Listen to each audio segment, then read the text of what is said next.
حضرت عمر کے زمانے میں مصر فتح ہوا اور دریائے نیل سوکھ گیا۔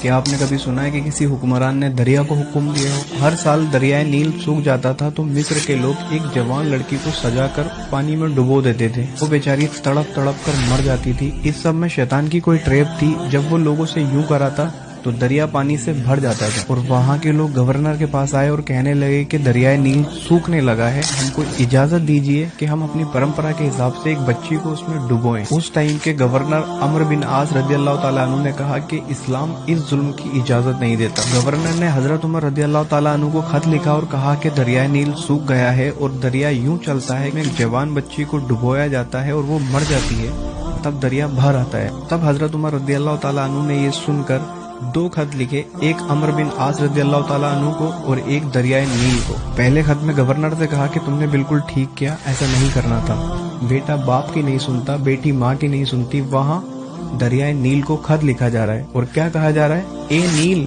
اگر تو اپنی طاقت سے بہتا ہے تو بند ہو جا، ہمیں تیرے پانی کی کوئی ضرورت نہیں، اور اگر تمہیں عمر کا اللہ چلاتا ہے تو میں اللہ سے کہتا ہوں کہ تمہیں جاری کر دے۔ اور گورنر سے کہا کہ یہ خط دریائے نیل میں ڈال دو۔ وہ خط رات میں دریائے نیل میں ڈالا گیا، لیکن صبح کیا دیکھتے ہیں کہ دریائے نیل 16 ہاتھ چڑھ کر بہ رہا تھا، جو کہ آج تک نہیں سوکھا ہے۔ اسی لیے تو حضور نے کہا تھا کہ اگر میرے بعد کوئی نبی ہوتا تو وہ عمر ہوتا۔